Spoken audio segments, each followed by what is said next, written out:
السلام علیکم ورحمۃ اللہ وبرکاتہ۔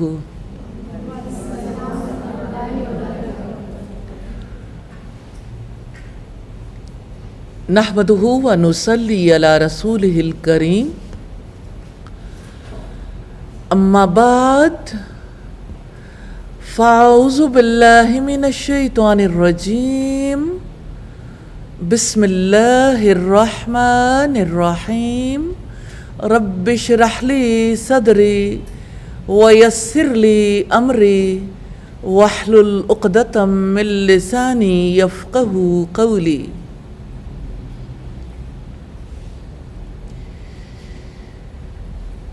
اللہ تعالیٰ کا شکر ہے کہ اس نے انسانوں کی ہدایت کے لیے رسول بھیجے، اور حمد اس ذات کے لیے ہے جس نے محمد رسول اللہ صلی اللہ علیہ وسلم کو تاریخ کا سب سے بڑا انسان بنا دیا۔ آپ کی ذات، آپ کی تعلیمات، آپ کے معاملات، آپ کی زندگی میں پیش آنے والے حالات و واقعات ساری انسانیت کے لیے منارہ نور ہیں۔ جو بھی نظر اٹھا کر دیکھنا چاہے اپنی ذات کے لیے، زمین پر زندگی کے لیے محمد رسول اللہ صلی اللہ علیہ وسلم کی قداور شخصیت سے رہنمائی لے سکتا ہے۔ آپ کی ذات کیسی تھی دوسری وہی ہے، اور گواہی ہے رب العالمین کی، وَإِنَّكَ لَعَلَىٰ خُلُقٍ عَظِيمٍ، اور یقیناً آپ اخلاق کے عظیم مرتبے پر فائز ہیں۔ آپ کی ذات میں انسانیت اپنے کمال پر نظر آتی ہے۔ آپ کی عظیم شخصیت اور عظیم کام کے بارے میں رب العزت نے ارشاد فرمایا، وَمَا أَرْسَلْنَاكَ إِلَّا رَحْمَةً لِّلْعَالَمِينَ، ہم نے آپ کو تمام جہانوں کے لیے رحمت بنا کر بھیجا ہے۔ اللہ تعالیٰ نے آپ کو کیسے رحمت بنایا؟ ساری انسانیت کے لیے آپ کیسے رحیم اور شفیق ثابت ہوئے، قیامت تک کیسے بنتے رہیں گے؟ رب العزت نے سورہ الفتح میں ارشاد فرمایا، هو الذی ارسل رسولہ بالہدی ودین الحق، وہ ذات ہے جس نے اپنے رسول کو ہدایت اور دین حق کے ساتھ بھیجا، لیظہرہ علی الدین کلہ، تاکہ وہ اسے تمام ادیان پر غالب کر دے۔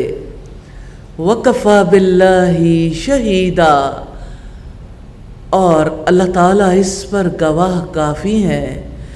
محمد الرسول اللہ، محمد صلی اللہ علیہ وسلم اللہ تعالیٰ کے رسول ہیں۔ وَالَّذِينَ مَعَهُ، اور وہ لوگ جو ان کے ساتھ ہیں، اشداء علی الکفار رحماء بینہم، کافروں کے لیے شدت پسند ہیں، آپس میں رحیم اور شفیق ہیں۔ تراہم رکعاً سجداً یبتغون فضلا من اللہ ورضوانا، آپ انہیں دیکھو گے رکوع میں، سجدوں میں، وہ اللہ تعالیٰ کا فضل اور اس کی رضا کو تلاش کرتے ہیں۔ سیماہم فی وجوہہم من اثر السجود، ان کے چہروں پر سجدوں کے اثرات سے نشانات ہیں۔ ذالک مثلہم فی التوراۃ، یہ ان کی مثال تورات میں ہے۔ وَمَثَلُهُمْ فِي الْإِنْجِيلِ، اور انجیل میں ان کی مثال یوں ہے، کَزَرْعٍ، جیسے کھیتی ہو، اخرج شطأہ فآزرہ فاستغلظ فاستوى على سوقه، ایک کھیتی جس نے اپنی کونپل نکالی ہے، پھر اس نے اسے مضبوط کیا، پھر وہ موٹی ہو گئی، اپنے تنے پر سیدھی کھڑی ہو گئی۔ یعجب الزرع لیغیظ بہم الکفار، کاشت کرنے والوں کو خوش کرتی ہے تاکہ کافر ان کو دیکھنے سے جلیں۔ وعد اللہ الذین آمنوا وعملوا الصالحات منہم مغفرۃ واجرا عظیما، اللہ تعالیٰ نے ان لوگوں سے جو ایمان لائے اور جنہوں نے نیک عمل کیے مغفرت اور اجر عظیم کا وعدہ کیا ہے۔ سورہ الفتح کی 2 آیات ہیں جو میں نے آپ کے سامنے رکھی ہیں۔ یہ ہے محمد رسول اللہ صلی اللہ علیہ وسلم کا مشن، اور جو لوگ آپ کے ساتھ تھے کل صحابہ کرام، یہ ان کا مشن ہے، اور وہ لوگ جو قیامت تک آتے رہیں گے یہ ان کا مشن ہے۔ آپ کا مشن کیا تھا؟ محمد رسول اللہ کا مشن رسالت تھا، یعنی اللہ تعالیٰ کا پیغام پہنچا دینا اور اس کے دین کو عملی طور پر قائم کر کے دکھانا۔ جیسے آپ کا مشن کلیئر تھا، ایسے ہی آپ کے ساتھ دینے والے کلیئر مائنڈڈ تھے۔ محمد رسول اللہ کے مشن کا ساتھ دینے والے لوگ کیسے تھے؟ قرآن کی گواہی ہے، تورات کا ریفرنس ہے، تورات کی بھی گواہی ہے کہ وہ رکوع کرنے والے، سجدے کرنے والے، اللہ تعالیٰ کا فضل اور اس کی رضا تلاش کرنے والے تھے۔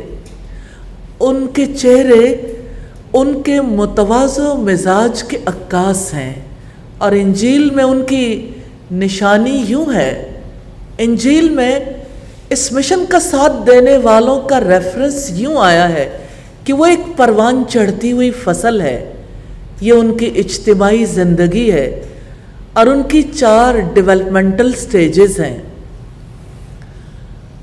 اگر آپ ان 4 سٹیجز کو دیکھنا چاہیں تو رب العزت نے یہاں بتایا ہے، اخرج شتاہ، اس نے اپنی کونپل نکالی۔ ایمان کا بیج ہے نا، بویا تو اس کی نرسری اگائی ہے، ہر طرف ہریالی ہو گئی۔ فآزرہ، دوسری ڈیولپمنٹل سٹیج ہے، اور وہ کیا ہے؟ پھر اس نے اسے مضبوط کیا۔ وہیں کونپل کی صورت نہیں رہ گئی، زندگی ہے۔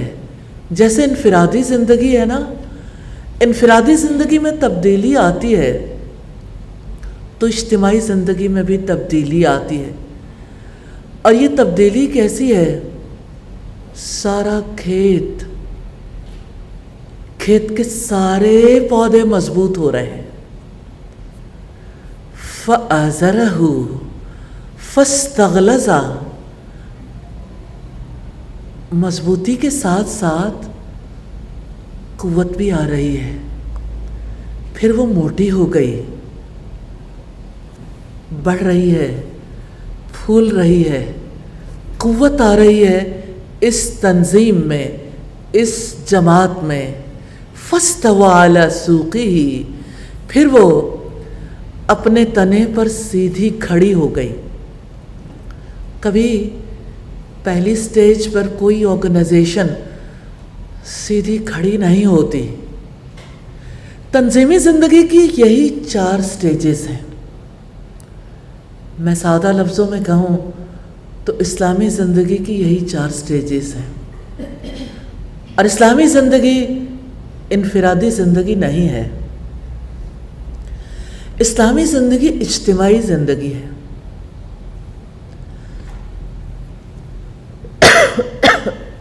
معذرت خواہ، آپ اس اجتماعیت کو دیکھنا چاہیں، اذان کیوں دی جاتی ہے؟ نماز کے لیے۔ مسجدیں کیوں بنائی جاتی ہیں؟ 5 وقت کی نماز کے لیے۔ 5 وقت کون کون نماز ادا کرے گا؟ جو بھی مسلمان ہو چکا، فرض ہے جماعت کے ساتھ نماز ادا کرنا۔ اب آپ یوں دیکھیے کہ ایک طرف اللہ تعالیٰ کا دیا ہوا دین ہے، وہ جو محمد رسول اللہ لے کر آئے۔ اس دین کے آنے سے پہلے تورات میں بتا دیا گیا تھا کہ آنے والی نسل جو زمین پر اللہ تعالیٰ کے حکم کے مطابق فطری زندگی کے قیام کے لیے کام کریں گے۔ اس دین کے لیے ہر مسلمان نے کام کرنا ہے، ہر مسلمان کا یہ فریضہ ہے۔ مسلمان کیسے ہوتے ہیں؟ مسلمان متحد ہوتے ہیں۔ اس اتحاد کے لیے نماز کیسا کام کرتی ہے؟ اور پھر آپ روزے سے ہیں، ایک مہینہ مقرر کر دیا گیا، نزول قرآن کا مہینہ ہے، سب نماز ادا کریں، سب روزے رکھیں گے،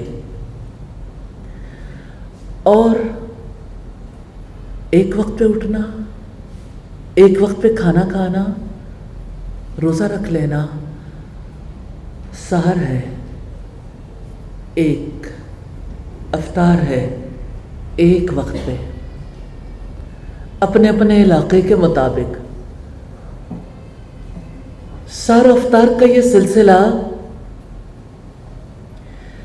ہمیں بتاتا ہے کہ مسلمانوں کی اجتماعی زندگی، مسلمانوں کی اجتماعیت، ان کا اتحاد کسی مقصد کے لیے ہے، مشن کے لیے ہے۔ روزہ تقویٰ سکھاتا ہے، تزکیہ سکھاتا ہے۔ روزے کی وجہ سے پوری امت کے اندر بیداری پیدا ہوتی ہے۔ ایک وقت ہے، سال کے 365 دنوں میں کوئی بھی دن ہو سکتے تھے، لیکن سب کے لیے وقت کا تعین ہے۔ حج کے لیے الحج اشہر معلومات، حج کے مہینے معلوم ہیں، اور معلوم مہینوں میں معلوم دنوں میں حج ہوتا ہے، اس کے لیے وقت کا تعین ہے۔ زکوٰۃ سال گزرنے پر دی جائے گی۔ یوں تو کسی کا سال آگے پیچھے بھی ہو سکتا ہے، لیکن نارملی اجر کے حصول کے لیے مسلمان انہی دنوں میں زکوٰۃ دیتے ہیں موسٹلی۔ تو بات یہ ہے کہ یہ کھیت ہے، انسانی کھیت، جس کے کاشتکار محمد رسول اللہ صلی اللہ علیہ وسلم ہے۔ پھر آپ دیکھیے کہ یہ کھیت یوں ہی نہیں بو دیا گیا۔ تورات میں ان کی انفرادی خصوصیات کی بات ہے کہ انفرادی طور پر وہ کیسی زندگی کے حامل ہیں،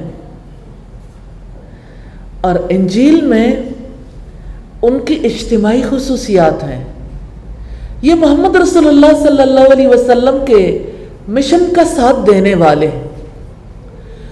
یہ آیت جہاں محمد رسول اللہ صلی اللہ علیہ وسلم کے مشن کی وضاحت کرتی ہے، وہیں مشن کا ساتھ دینے والوں کے کردار پر بھی روشنی ڈالتی ہے۔ تو محمد رسول اللہ صلی اللہ علیہ وسلم کا مشن کیا تھا؟ رسالت، اللہ تعالیٰ کا پیغام پہنچا دینا۔ پیغام کہاں ہے؟ قرآن میں۔ پیغام کہاں ہے؟ محمد رسول اللہ کی حیات میں۔ قرآن و سنت کا پیغام پہنچانا یہ ہے محمد رسول اللہ صلی اللہ علیہ وسلم کے مشن کا ساتھ دینے والوں کی ذمہ داری۔ وہ کسی لمحے بھی سوتے جاگتے اٹھتے بیٹھتے مجلسی زندگی میں وہ جہاں کہیں بھی ہوں گے مشنری ہوں گے، وہ یہ کام کرتے رہیں گے۔ اس کے لیے کوئی خاص طریقہ کار ڈیزائن نہیں کیا جائے گا۔ مَن رَأَىٰ مِنکُم مُنکَرًا فَلْیُغَیِّرْہُ بِیَدِہِ، جو کوئی تم میں سے برائی دیکھے اس کو چاہیے کہ اپنے ہاتھ سے بدل دے۔ فَإِن لَّمْ يَسْتَطِعْ، پھر اگر وہ استطاعت نہیں رکھتا، فَبِلِسَانِهِ، تو اپنی زبان سے بدل دے۔ فَإِن لَّمْ يَسْتَطِعْ، پھر اگر وہ اس کی بھی استطاعت نہیں رکھتا، فَبِقَلْبِهِ، تو اپنے دل میں برا جانے، اور یہ سب سے کمزور ایمان ہے۔ تو محمد رسول اللہ صلی اللہ علیہ وسلم کا مشن ایسا ہے، اس کے ساتھ دینے والے لوگ ایسے ہیں، توراۃ کی گواہی رکوع کرنے والے، سجدہ کرنے والے، اللہ تعالیٰ کا فضل اور اس کی رضا کو طلب کرنے والے تھے، اور ان کے چہرے عکاس ہیں ان کے مزاج کے۔ ان کے مزاج میں تکبر نہیں ہے، تواضع ہے۔ ان کے مزاج میں یاس نہیں ہے، آس ہے، امید ہے۔ ان کے مزاج میں کیسی خوبصورتیاں ہیں، ایک بیلنس ہے۔ ان کی روح، ان کی عقل اور ان کا جسم ایک ہو کے کام کرتے ہیں۔ ایسا نہیں ہے کہ جو کچھ وہ اپنے اعضاء سے انجام دیتے ہیں اس کے لیے ان کی عقل، ان کی روح کنونسڈ نہ ہو۔ ان کی روح ان کے عمل سے چیختی نہیں ہے، سیٹسفائیڈ ہو جاتی ہے۔ 5 چیزیں ہیں، 5 خصوصیات ود ریفرنس ٹو توراۃ کے ریفرنس سے۔ سجدے، رکوع، اللہ تعالیٰ کے فضل کی تلاش، اللہ تعالیٰ کی رضا کی تلاش۔ اللہ کی رضا ہی تو سپریم ویلیو ہے جس کے لیے ایک مسلمان کو زندگی بسر کرنی ہے، اور اللہ کا فضل اس کی جنت ہے۔ اس جنت میں بسایا گیا تھا پہلے انسان کو، اور اسی جنت تک جانا ہے۔ ان 4 چیزوں کا اثر چہروں پر نظر آتا ہے، اور پھر ہم دیکھتے ہیں انجیل کی نشانی کو ایک پروان چڑھتی ہوئی فصل ہے، اور اس کی 4 ڈیولپمنٹل سٹیجز ہم نے دیکھی ہیں۔ اور دیکھنا یہ بھی ہے، آپ سب الحمدللہ مسلمان ہیں، محمد رسول اللہ صلی اللہ علیہ وسلم پر ایمان رکھتے ہیں، ان سے محبت کرتے ہیں، ان کے مشن کا ساتھ دینا چاہتے ہیں۔ ساتھ دینے والوں کے لیے ضروری ہے کہ وہ اپنا مقصد سمجھیں۔ محمد رسول اللہ کے مشن کا ساتھ دینے والوں کا مقصد بنیادی طور پر اس عظیم واقعے کو ظہور میں لانا ہے جو انسانی تاریخ کا رخ موڑ دے۔ تاریخ کا کوئی بھی دور ہو، زمانہ بدل جائے، ٹیکنالوجیکل چینجز آ جائیں، پتھر کا دور تھا، آئرن ایج آ جائے، یا اس سے بڑھ کر کوئی اگلی سٹیج آ جائے، مشن نہیں بدلے گا، کیونکہ انسان وہی ہے، انسانی زندگی وہی ہے، اور زمین پر انسانی زندگی کی اصلاح کے لیے کام وہی ہے۔ پیغام وہی ہے، اسی پیغام کو پہنچانا ہے اور اس کے نتیجے میں اس بڑے واقعے کو ظہور میں لانا ہے جو تاریخ کا رخ موڑ دے، جو انسانوں کی زندگیوں میں سکون لے آئے، جو انسانوں کو ان کی فطرت کے مطابق زندگی بسر کرنے کے لیے ماحول مہیا کر دے۔ دیکھنا چاہیں، کمپیریزن کرنا چاہیں تو محمد رسول اللہ صلی اللہ علیہ وسلم کی بعثت کوئی سادہ واقعہ نہیں ہے، یہ ایک عظیم عالمی منصوبہ ہے جس کو انہوں نے اپنے مشن کے ذریعے انجام دیا۔ یوں وہ ساری انسانیت کے لیے رحمت بن گئے۔ آج جب ہم یہ کہتے ہیں وَمَا أَرْسَلْنَاكَ إِلَّا رَحْمَةً لِّلْعَالَمِينَ، ہم نے آپ کو تمام جہان والوں کے لیے رحمت بنا کر بھیجا۔ بے سوچے سمجھے کہنے والے میں اور سمجھنے والے کے طرز عمل میں بہت فرق ہے۔ آپ سارے جہان والوں کے لیے رحمت تھے اور رحمت رہیں گے، اور آپ سارے جہان والوں کے لیے رحمت بنے رہیں گے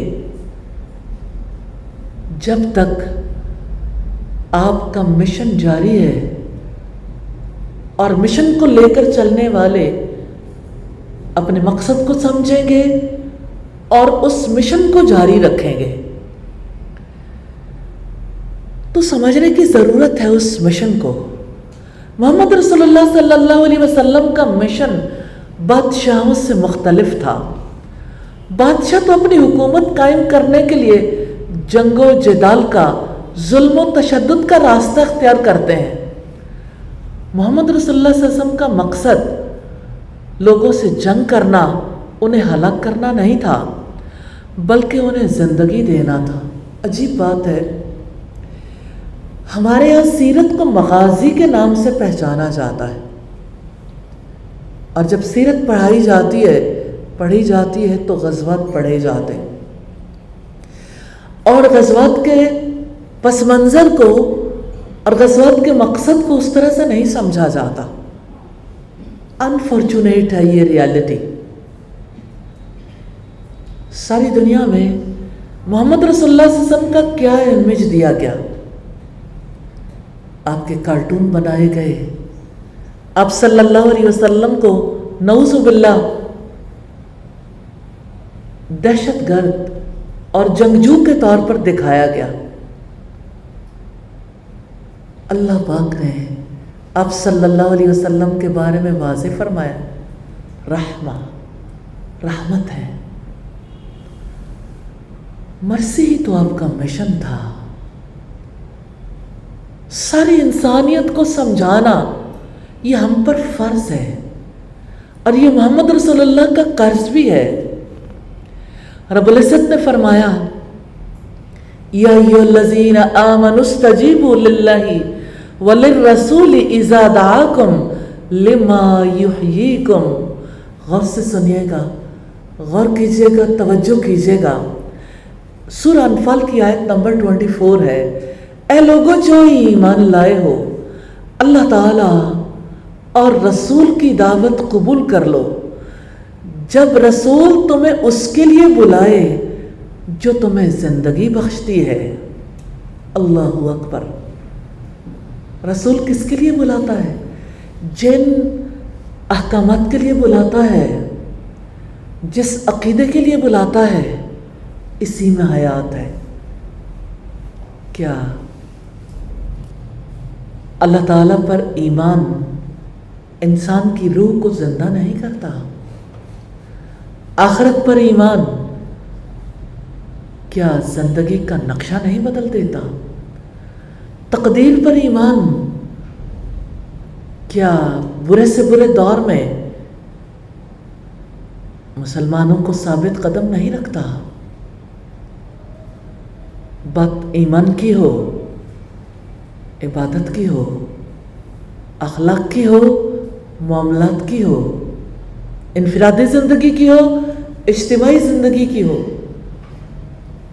اسٹیٹ کے معاملات ہوں یا بین الاقوامی معاملات ہوں، جو آپ لے کر آئے انسانوں کے لیے حیات بخش ہے، رحمت ہے۔ محمد رسول اللہ صلی اللہ علیہ وسلم انسانوں کے لیے رب کا پیغام لے کر آئے تھے جو مردہ دلوں کو زندہ کرنے والا تھا۔ یہ باتیں بہت اہم ہیں۔ دل اس پیغام سے زندہ ہوتے ہیں، ہوتے رہے ہیں، ہوتے رہیں گے۔ اور وہ جیسے کسی نے کہا، دل مردہ دل نہیں ہے، اسے زندہ کر دوبارہ، کہ یہی ہے امتوں کے مرض کہن کا چارہ۔ پرانے امراض ہیں جن کا علاج دل کی زندگی ہے، اور دل اس پیغام سے زندہ ہوتے ہیں۔ یہ پیغام حیات بخش ہے، وہ جو محمد رسول اللہ صلی اللہ علیہ وسلم لے کر آئے۔ محمد رسول اللہ صلی اللہ علیہ وسلم نے کیا کام کیا؟ سادگی سے ایک بات سامنے رکھنا چاہتی ہوں۔ اللہ تعالیٰ نے ارشاد فرمایا، فطرت اللہ التی فطر الناس علیہا۔ اللہ تعالیٰ نے انسان کو اپنی فطرت پر پیدا کیا، لیکن جب انسان گناہ کرتے ہیں، جب انسان رب کا راستہ چھوڑ دیتے ہیں، بھٹک جاتے ہیں، تو وہ فطرت چھپ جاتی ہے۔ جب آپ آئے، انسانوں کی فطرت چھپی ہوئی تھی۔ محمد رسول اللہ صلی اللہ علیہ وسلم نے کیا کام کیا؟ چھپی ہوئی فطرت کو جگایا۔ مشن کا ساتھ دینے والوں کا کام بھی یہی ہے، اس چھپی ہوئی فطرت کو ایڈریس کریں، اس کو جگا دیں، یاد دلا دیں۔ آپ یوں ہی پیدا نہیں کیے گئے، بے مقصد نہیں ہے زندگی کہ خودکشی سے ختم کر دو۔ زندگی امانت ہے۔ اس زندگی کے بارے میں آپ رسپانسبل ہو، اکاؤنٹیبل ہو۔ آپ اس زندگی کے بارے میں پوچھے جاؤ گے۔ اس زندگی میں آپ کو وہ کچھ کرنا ہے جو آپ کی فطرت چاہتی ہے، جس پر آپ کو پیدا کیا گیا۔ اس کام کے کیے بغیر جاؤ گے، ناکام ہو جاؤ گے۔ اس کام کو کر کے ہی کامیاب ہوگے۔ تو وہ کر لو جس کے لیے تمہیں پیدا کیا گیا۔ اور وہ چیز کیا ہے؟ وَاعْبُدُوا اللَّهَ وَلَا تُشْرِكُوا بِهِ شَيْئًا۔ اللہ تعالیٰ کی عبادت کرو، اس کے ساتھ تم کسی کو شریک نہ کرو۔ آج انسانوں کی فطرت چھپ گئی، وہ کیسے رب کے ساتھ شریک بن بیٹھے ہیں۔ میں ہوں، میں ہوتا رہتا ہوں، میں، میری مرضی، میری زندگی، میرے فیصلے۔ محمد رسول اللہ نے کیا کام کیا تھا صلی اللہ علیہ وسلم؟ رضیت باللہ ربا، میں اللہ کے رب ہونے پہ راضی ہو گیا۔ وبالاسلام دینا، اور اسلام کے دین ہونے پر، وبمحمد نبی الرسول، اور محمد صلی اللہ علیہ وسلم کے نبی اور رسول ہونے پہ راضی ہو گیا۔ اسلام یہ بتاتا ہے، محمد رسول اللہ صلی اللہ علیہ وسلم نے یہ بتایا، میری مرضی نہیں، میرے رب کی مرضی۔ میں خود پیدا نہیں ہوا، میرے رب نے مجھے پیدا کیا۔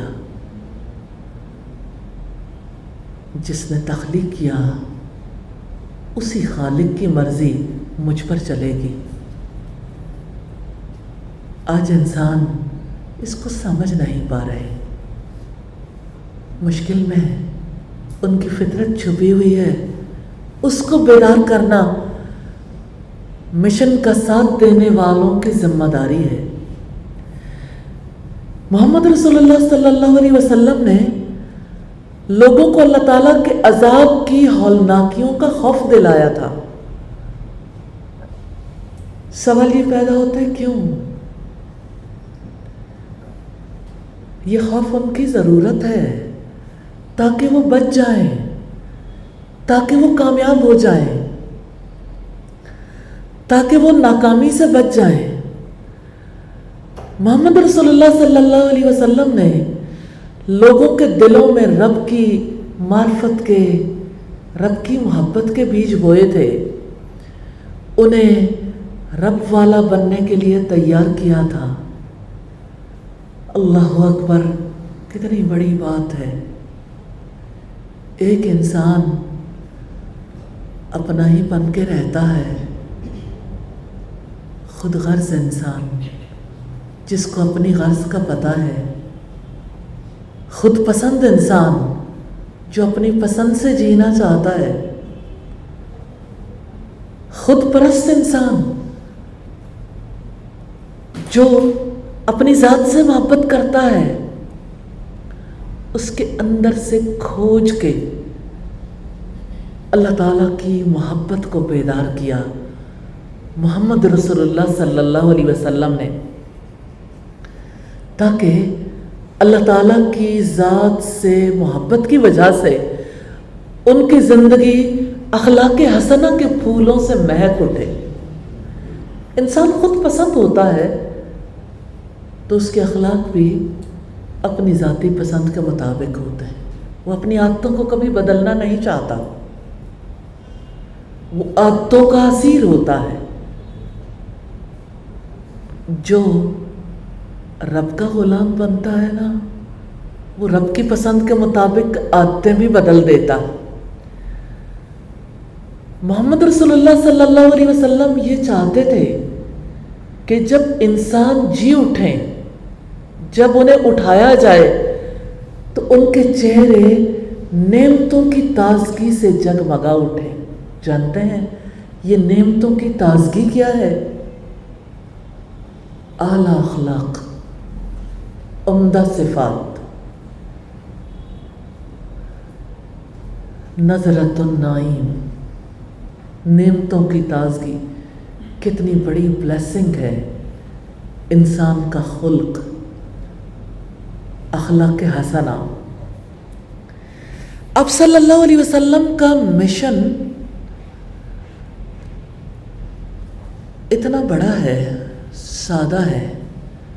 اب چاہتے تھے انسان بدل جائے، انسان رب والے بن جائیں، زمین والے رب کی چاہت کے مطابق اپنے سسٹمز کو، زمین پر زندگی کو آگے بڑھائیں۔ سوال یہ پیدا ہوتا ہے مشن کی تکمیل کے لیے محمد رسول اللہ صلی اللہ علیہ وسلم نے کیا کام کیے؟ آج ہر مشنری کے لیے، ہر اس فرد کے لیے جو محمد رسول اللہ صلی اللہ علیہ وسلم کے مشن پر چلنا چاہتا ہے، جو رسالت کے مشن کو آگے بڑھانا چاہتا ہے، اور آپ جانتے ہیں کہ ہر مسلمان مشنری ہے۔ اللہ تعالیٰ نے مشن پر بھیجا ہوا ہے۔ اس مشن کی تکمیل کے لیے آپ نے کیا کام کیے؟ مشن کی تکمیل کے لیے 4 کام آپ نے کیے۔ رب العزت نے فرمایا لقد من اللہ علی المؤمنین اذ بعث فیہم رسولا من انفسہم۔ بلا شبہ یقیناً اللہ تعالیٰ نے مومنوں پر احسان کیا کہ ان میں سے، انہی میں سے رسول مبعوث کیا، یتلو علیہم آیاتہ، وہ انہیں اللہ تعالیٰ کی آیات تلاوت کر کے سناتا ہے، وَيُزَكِّهِمْ، اور ان کو پاک کرتا ہے، تزکیہ کرتا ہے، وَيُعَلِّمُهُمُ الْكِتَابَ وَالْحِكْمَةَ، اور انہیں کتاب اور حکمت کی تعلیم دیتا ہے۔ اللہ اکبر، 4 کام ہیں جو محمد رسول اللہ صلی اللہ علیہ وسلم نے انجام دیے، 4 کام ہیں جو مشن کا ساتھ دینے والوں نے انجام دینے، اس سے باہر کچھ نہیں ہے۔ 4 چیزوں کو سمجھ لیجئے۔ رسالت کے مشن کی تکمیل کے لیے محمد رسول اللہ صلی اللہ علیہ وسلم کا پہلا کام تلاوت آیات تھا،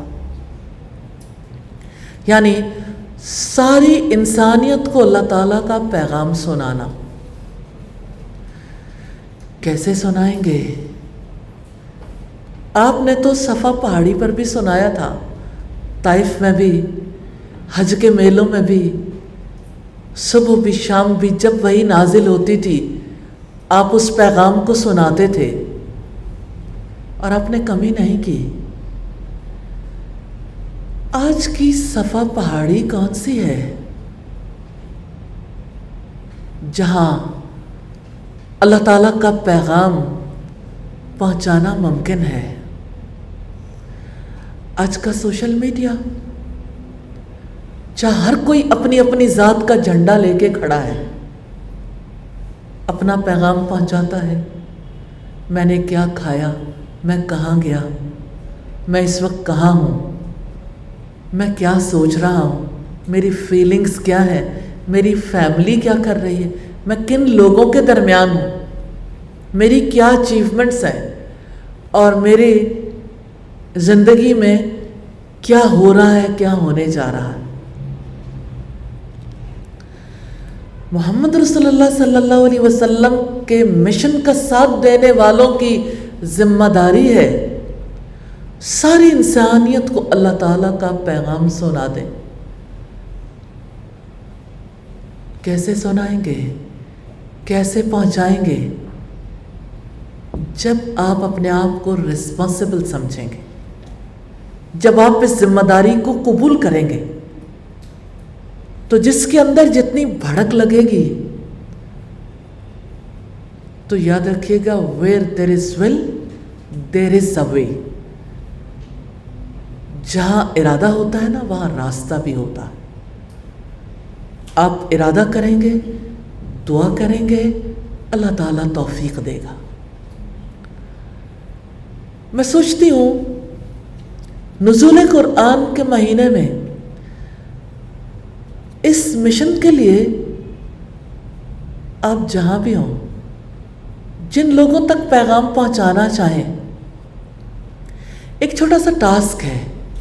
ضمناً میں یہ بات اس لیے آپ کے سامنے رکھ رہی ہوں، اس ٹاسک کو پرفارم کرنے کی وجہ سے انشاءاللہ نفع ہوگا، کیونکہ مشن کی تکمیل کے لیے آپ کی ایفرٹ ہوگی، اور جتنی آپ کی اچیومنٹ ہوگی آپ اللہ تعالیٰ کے آگے رکھیں گے اور توفیق طلب کریں گے، اور زیادہ رزق ملے گا۔ کوئی عربی زبان سمجھتا ہے یا نہیں سمجھتا؟ سادہ سا طریقہ ہے،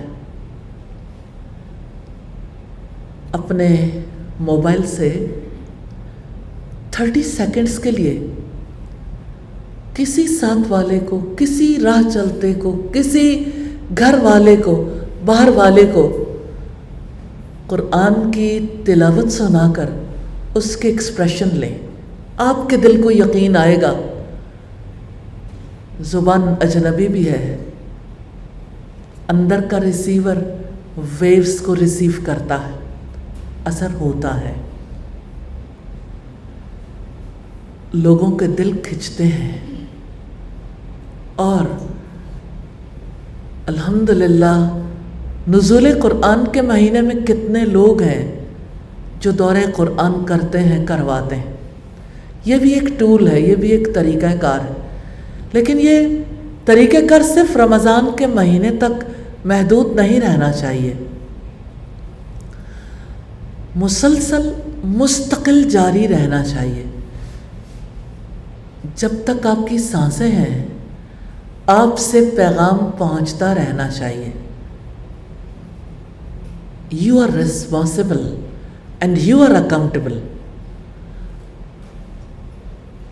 کیا آپ مشن کی تکمیل کے لیے تلاوت آیات کرنے کے لیے تیار ہیں؟ کیا اس ذمہ داری کو قبول کرتے ہیں کہ آخری سانس تک اس رسپانسبلٹی کو، اس ذمہ داری کو جاری رکھیں گے؟ انشاءاللہ جہاں ہوں گے، جیسے ہوں گے، کبھی آپ کی جانب سے ریسیورز آف نہیں ہوں گے، آپ کی جانب سے کبھی پیغام پہنچنے میں تعطل نہیں آئے گا انشاءاللہ تعالی۔ رسالت کے مشن کی تکمیل کے لیے محمد رسول اللہ صلی اللہ علیہ وسلم کا دوسرا کام تزکیہ تھا، یعنی انسانوں کی سوچ اور دلی میلانات کی اصلاح کرنا، سوچ کی اصلاح کرنا۔ سوچ بدلنی ہے، جب تک سوچ نہیں بدلتی عمل نہیں بدلتا، اور لوگوں کے رجحانات اور میلانات کی اصلاح کرنی ہے۔ سارے لوگ دنیا میں یہ دیکھتے ہیں ٹرینڈ کیا ہے، ٹرینڈ کو فالو کرتے ہیں۔ ایک مسلمان مشنری کا کام کیا ہے؟ لوگوں کے ٹرینڈز بدل دے، تبدیلی لے آئے۔ مسلمان محمد رسول اللہ کو فالو کرتا ہے، ہر چیز کے پیچھے نہیں بھاگتا۔ چلو تم ادھر کو جدھر کی ہوا ہو، یہ مسلمان پر صادق نہیں آتا، نہ آنا چاہیے۔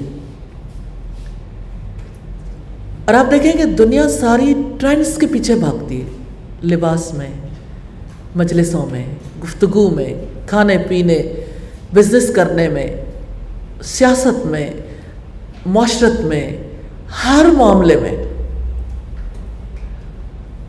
اور اب دیکھیں کہ ٹویٹر پہ جو لوگ ان ہیں اور بہت زیادہ اسے یوز کرتے ہیں، ان کا ایک ہی کام ہے، صبح اٹھیں، دوپہر، شام، جس وقت بھی سوشل میڈیا اوپن کرتے ہوئے دیکھتے ہیں کہ ٹرینڈ کیا ہے۔ ایک مسلمان کا ایک ہی ٹرینڈ ہے، وہ خدا رخی زندگی بسر کرتا ہے، رب والی زندگی۔ وہ ہمیشہ دیکھتا ہے رب کی مرضی کیا ہے، اور رب کی مرضی کے مطابق زندگی بتانا چاہتا ہے۔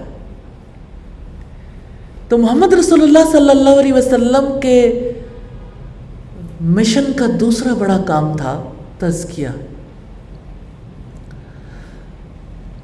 تزکیہ کا مطلب ہے پاک کرنا۔ میں سمجھتی ہوں سب سے پہلی ذمہ داری اپنی ذات کی ہے۔ سوچ دوسروں کی تب بدلے گی جب اپنی سوچ بدلیں گے۔ درست سوچنا سیکھیے، اپنے میلانات کو درست کیجیے، اپنے رجحانات کو درست کیجیے۔ یہ اصلاح تزکیہ ہے۔ اب صلی اللہ علیہ وسلم نے لوگوں کے اندر احساس بیدار کیا تھا۔ احساس کیسے بیدار ہوتا ہے؟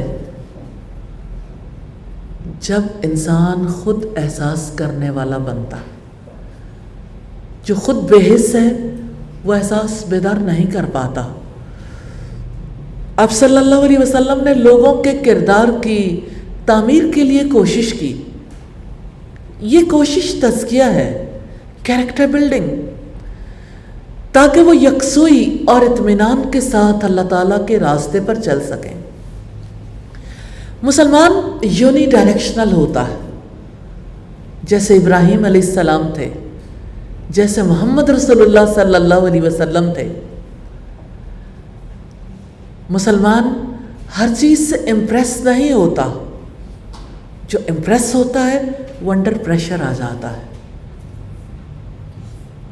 امپریس میں اگر آپ دیکھیے، تھوڑا کھول کے پڑھیں تو امپریس ہونے والا جو ہے دراصل پریس ہوتا ہے۔ تیسرا بڑا کام رسالت کے مشن کی تکمیل کے لیے جو آپ نے کیا، تعلیم کتاب تھا، قرآن کی تعلیم۔ قرآن مجید کے احکامات کی تعلیم کی مختلف اینگلز ہیں. جیسے جن کی زبان عربی نہیں ہے انہیں عربی زبان اتنی زبان سکھانا جس کی وجہ سے قرآن کو سمجھنے کے قابل ہو جائے. ترجمہ، تفسیر اور اس کے ساتھ ساتھ احکامات کی ڈیپتھ کو سمجھنا. قرآن حکیم کی تعلیم کے لیے اس کو درست انداز میں پڑھنا بھی شامل ہے. تجوید، تاکہ اصل مفہوم سمجھنے میں مشکل پیش نہ آئے، تاکہ تلاوت بھی آسان ہو جائے. تعلیم کتاب کو محمد رسول اللہ صلی اللہ علیہ وسلم کا مشن بنایا گیا. اس مشن کا ساتھ دینے والوں کی ذمہ داری ہے، رسپانسبلٹی ہے. ان سے سوال ہوگا. ہم رسپانسبل ہیں، ہم اکاؤنٹیبل ہیں. ہم سے پوچھا جائے گا کہ ہم نے قرآن مجید کی تعلیم کے لیے کیا کردار ادا کیا. اس کو اپنی ذمہ داری سمجھیں گے اور اس کے لیے باہر والوں کا انتظار نہیں کریں گے کہ کوئی آئے بیدار کر دے، کوئی بتا دے، کوئی اس راہ پہ چلا دے. مشنری شخص وہ نہیں ہوتا جس کو کوئی اور چلاتا ہے. مشنری کو مشن کا شعور ہوتا ہے. وہ اس مشن کے لیے تا حیات کام کرتا ہے. مجھے سیدنا ابو ذر کی بات یاد آتی ہے رضی اللہ تعالیٰ عنہ. اپنی گردن کی طرف اشارہ کر کے کہتے تھے کہ میرا نرخرا یہ گردن کٹ رہی ہوئی نا، تب بھی جو رسول اللہ صلی اللہ علیہ وسلم کی حدیث میرے پاس ہوگی میں اسے سنا جاؤں گا. یہ ہے مشن، مشن کا شعور. کرنے والا کام کیا ہے؟ کرنے والے کاموں میں تعلیم کتاب، تعلیم قرآن، اور اس کے لیے طریقے سوچنا، کس کس طریقے سے کیسے کیسے تعلیم دی جا سکتی ہے، اور اسے ذاتی ذمہ داری سمجھنا. کیا مشن کی ذمہ داری کو ادا کرنے کے لیے تیار ہیں؟ کیا اسے ذاتی ذمہ داری بنائیں گے؟ کیا اس کے لیے خود کو اکاؤنٹیبل سمجھیں گے؟ اللہ تعالیٰ کے آگے جواب دہ سمجھیں گے؟ ہمیں محمد رسول اللہ صلی اللہ علیہ وسلم کی ذات سے آپ کی جیسے تربیت کی گئی اس سے سمجھنا ہے کہ ہم نے زندگی کیسے بتانی ہے. رسالت کے مشن کی تکمیل کے لیے چوتھا کام تعلیم حکمت ہے، اور اس سے مراد حدیث کی تعلیم ہے. کیا آپ اس رسپانسبلٹی کو اپنانا چاہتے ہیں؟ حدیث کا علم سیکھنا، دوسروں تک حدیث کو پہنچانا، یہ ہر مسلمان کی ذمہ داری ہے. کیونکہ حدیث رسول اللہ کی بات ہے. آپ کی بات ہمارے لیے کیا درجہ رکھتی ہے؟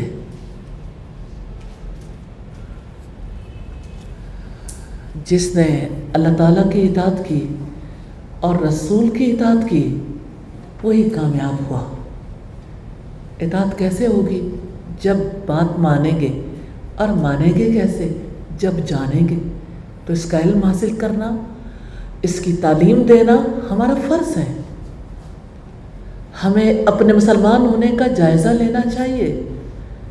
اگر ہم نے ان 4 ذمہ داریوں کو نہیں سمجھا اور ان کو قبول نہیں کیا، یعنی پہلے مرحلے میں توحید پرست بنانا، تلاوت آیات کا مقصد یہی ہے.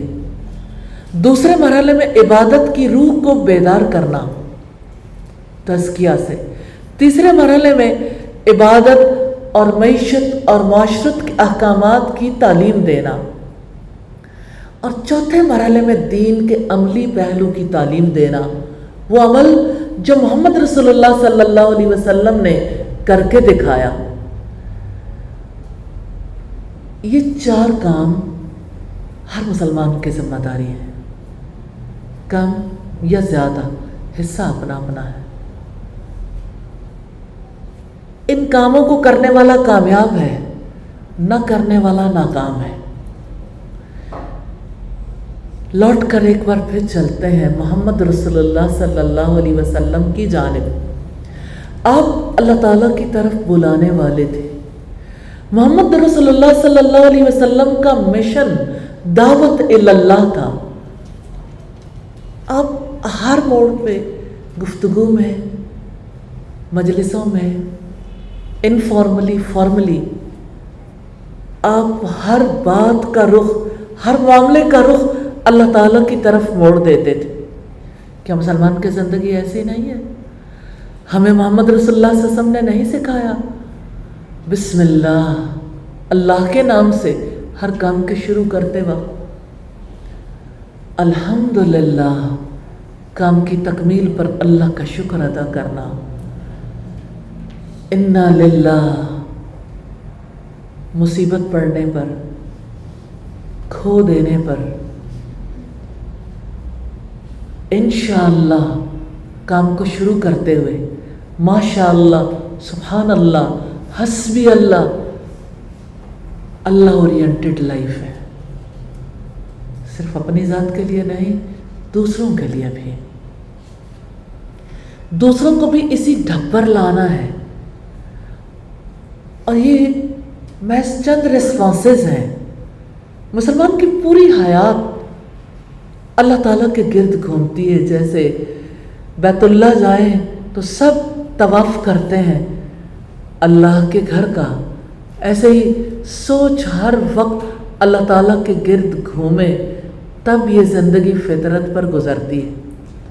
اور محمد رسول اللہ صلی اللہ علیہ وسلم نے ایسے ہی زندگی بتانی سکھائی۔ آپ صلی اللہ علیہ وسلم نے لوگوں کے سامنے اللہ تعالیٰ کے دین کو پیش کیا اور عملی طور پر اس کی پیروی کی۔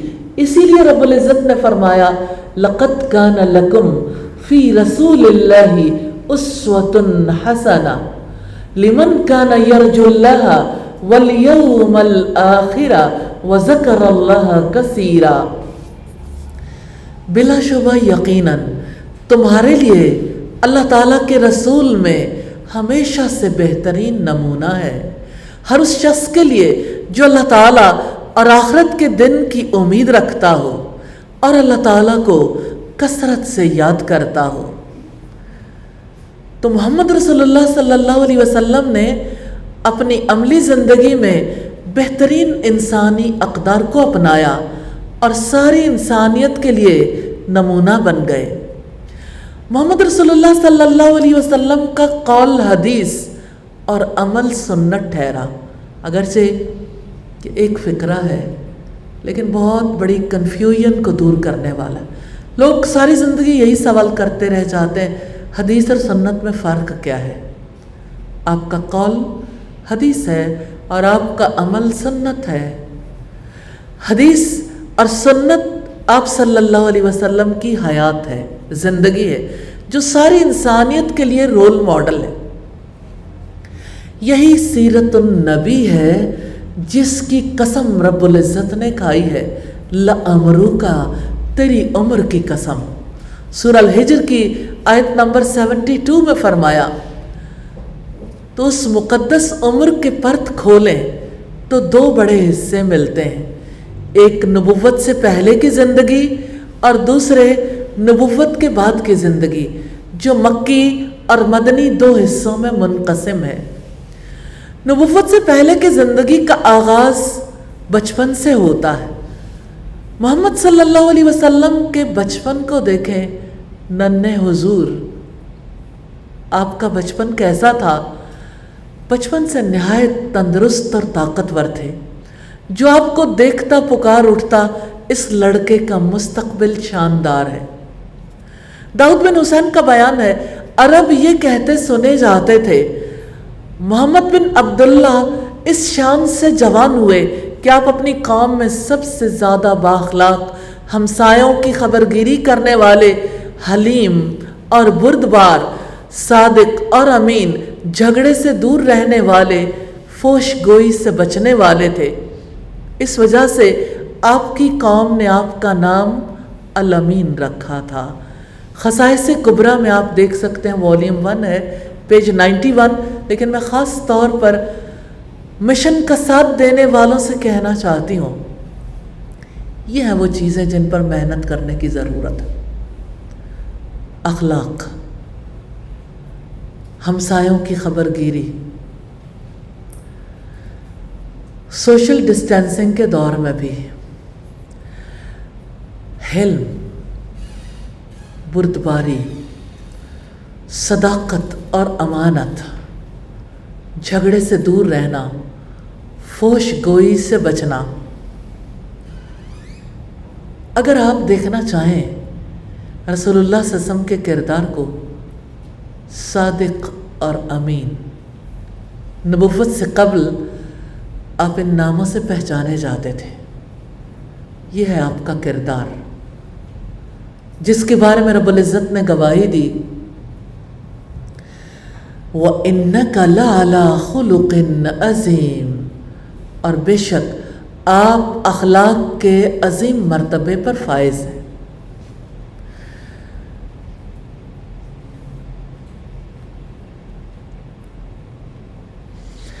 محمد رسول اللہ صلی اللہ علیہ وسلم کا اخلاق اعلیٰ تھا۔ آپ کے اخلاق نے مکہ کی امیر ترین خاتون کو متاثر کیا۔ آج جب محمد رسول اللہ صلی اللہ علیہ وسلم کے نکاح کی بات آتی ہے تو کتنے ہی لوگ ہیں جو کہتے ہیں کہ ہمیں اپنی پسند سے شادی کرنے کا حق ہے۔ انہیں ضرور یہ دیکھ لینا چاہیے کہ کیا چیز تھی جس کو پسند کیا تھا۔ خلق، کیریکٹر، سیدہ خدیجہ جیسی پسند اپنانی چاہیے۔ اب صلی اللہ علیہ وسلم کی عمر 25 برس تھی جب آپ کا نکاح سیدہ خدیجہ سے ہوا۔ نکاح کا خطبہ پڑھتے ہوئے آپ کے چچا ابو طالب نے کہا تھا، میرے بھتیجے محمد بن عبداللہ کا مقابلہ جس شخص سے بھی کیا جائے وہ شرافت، نجابت، بزرگی اور عقل میں اس سے بڑھ جائے گا۔ اللہ کی قسم اس کا مستقبل شاندار ہوگا اور رتبہ بھی بڑا ہوگا۔ نکاح کے موقع کے یہ الفاظ کس قدر قیمتی ہیں۔ ابو طالب نے یہ بات محض اپنی اور اپنے خاندان کی بڑائی کے لیے نہیں کی تھی۔ ان کا مطلب یہ تھا کہ اعلیٰ اوصاف اور بہترین صلاحیتیں آپ صلی اللہ علیہ وسلم کی کامیابی کی ضمانت۔ میں یہی بات آپ سے بھی کہنا چاہتی ہوں، مشن کا ساتھ دینا ہے نا تو اعلیٰ اوصاف چاہیے، بہترین صلاحیتیں چاہیے، دونوں چیزوں کا املگمیشن۔ سکلز میں بھی پیچھے نہیں رہنا اور دوسری طرف خلق میں بھی پیچھے نہیں رہنا، کچھ کر کے جئیں اور اچھی عادات کے ساتھ جئیں، اچھے خلق کے ساتھ جئیں۔ محمد رسول اللہ صلی اللہ علیہ وسلم کے لیے کامیاب زندگی کے سارے مواقع موجود تھے۔ عرب میں اور بیرون عرب تجارت کا میدان ہاتھ آیا تھا، مگر آپ نے ان سب کو چھوڑ کر ایک راستہ اپنایا جس میں دنیا اور اس کے مال کا حصول بہت پیچھے رہ گیا۔ آپ نے سچائی کی جستجو، سچائی کی تلاش کا سفر اختیار کیا۔ آپ نے زمین و آسمان کی پیدائش پر، رات اور دن کے اختلاف پر، انسانوں کے حالات و واقعات پر غور و فکر کیا۔ مکہ کے امراء ایلیٹ کلاس میں، سرداروں کی مجالس میں جگہ بنانے کی بجائے تنہائی اختیار کی۔ آپ نے تنہائی کو اپنا ہمنشیں بنایا تھا۔ مکہ سے 3 میل کے فاصلے پر ایک پہاڑی سلسلہ ہے جس کے غار کا نام ہیرا ہے۔ آپ وہاں ستو اور پانی لے کر چلے جاتے تھے اور ہو کے عالم میں زندگی کی حقیقت پر غور کرتے تھے۔ آسمان و زمین کے پیدا کرنے والے سے دعائیں کرتے تھے کہ مجھ پر حقیقت کھول دے۔ جب ستو اور پانی ختم ہو جاتے تو گھر سے آ کر زاد راہ لے جاتے اور ہیرا کی پرسکون آغوش میں چلے جاتے۔ وہ جواب جس کی تلاش تھی مکہ کی مجلسوں اور ہنگاموں میں ملتا نہیں تھا۔ آپ کے اندر کیسا الاؤ روشن رہتا تھا۔ آپ کے سوالوں کا جواب سٹی لائف میں نہیں تھا، قدرت کے ماحول میں تھا۔ اس لیے آپ غار حرا جاتے تھے، شاید زندگی کا راز کھل جائے۔ محمد رسول اللہ صلی اللہ علیہ وسلم کی یہ زندگی مجبوری کی زندگی نہیں تھی۔ آپ جوانی کی قوتوں سے بھرپور تھے، آپ کے بیوی بچے تھے، آپ عرب اور بیرون عرب تجارت کرتے تھے، مگر آپ کو زندگی کا راز معلوم کرنے کے مقابلے میں خوشیاں، آرام، نفع سب کچھ ہیچ معلوم ہوتا تھا۔ محمد رسول اللہ صلی اللہ علیہ وسلم کی حیات کے اس پہلو کے بارے میں رب العزت نے فرمایا وَوَجَدَكَ ضَالًّا فَهَدَىٰ، اور اس نے آپ کو بے خبر پایا تو ہدایت دی۔ ضال کہتے ہیں راستہ بھول جانے والے کو، وہ مسافر جس نے راستہ کھو دیا ہو۔ آج پوری دنیا میں ایسے مسافر آپ دیکھتے ہیں وہ آخرت کے مسافر، لیکن راستہ گم کر بیٹھے۔ اور ضال کہتے ہیں حیران و پریشان، مختلف راستوں کو دیکھنے والے کو، جسے سمجھ نہ آتی ہو کہاں جائے۔ اس آیت کا مطلب یہ ہے کہ آپ صحراؤں میں تنہا درخت کی طرح کھڑے ہوئے، حتیٰ کہ آپ کی زندگی آپ کے لیے دوبھر ہو گئی ہے۔ اسی کے بارے میں رب العزت نے فرمایا الم نشرح لک صدرک، کیا ہم نے آپ کا سینہ آپ کے لیے کھول نہیں دیا؟ ووضعنا عنک وزرک، اور ہم نے آپ پر سے آپ کا بوجھ اتار دیا۔ الذی انقض ظہرک، جس نے آپ کی کمر توڑ دی تھی۔ اللہ اکبر۔ جو بھی اس مشن کو قبول کرتا ہے اسے ان مراحل سے گزرنا پڑتا ہے۔ خود شعوری کا سفر طے کیے بغیر آگے بڑھنے والے بہت جلد اپنے قدموں کو سست پاتے ہیں، حتیٰ کہ قدم من بھر کے ہو جاتے ہیں، پھر تھک کر بیٹھ جاتے ہیں، پھر راستہ گم کر دیتے ہیں۔ خود آگہی کا یہ سفر اس مشن کی ضرورت ہے۔ قدرتی ماحول میں جانا، زندگی کے راز کو پانا تنہائیوں کے بغیر ممکن نہیں۔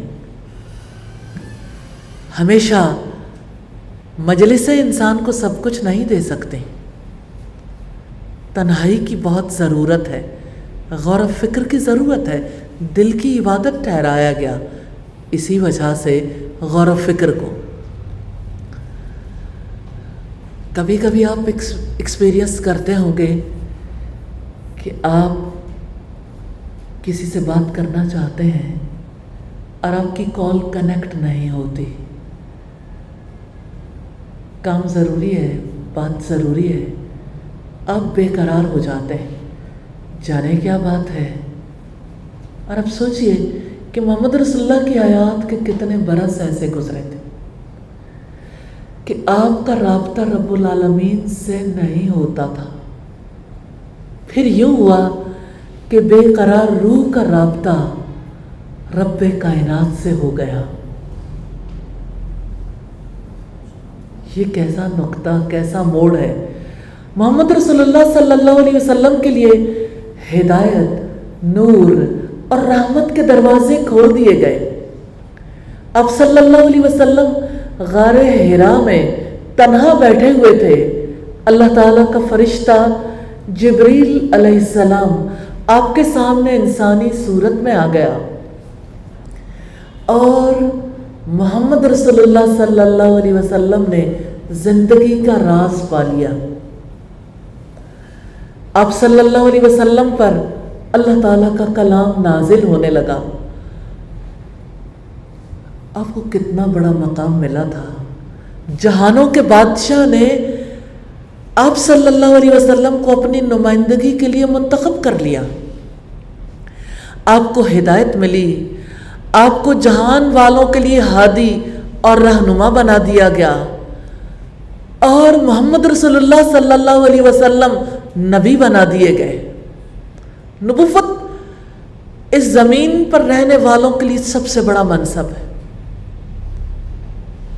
کسی کا پرائم منسٹر ہونا، پریزیڈنٹ ہونا، یا دنیا کی جب کبھی بھی عالمی ریاست بنے گی اس عالمی ریاست کا سربراہ ہونا بڑا اعزاز نہیں ہے، نبوت سب سے بڑا اعزاز ہے۔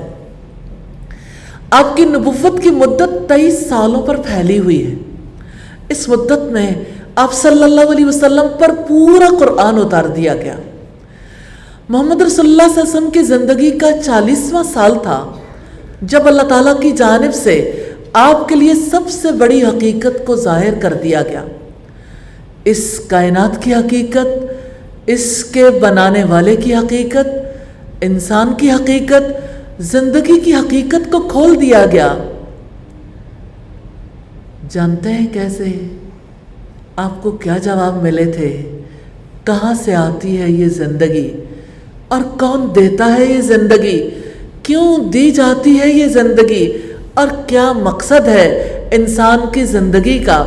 کیسے حاصل کرنا ہے زندگی کے مقصد کو؟ کہاں چلی جائے گی یہ زندگی؟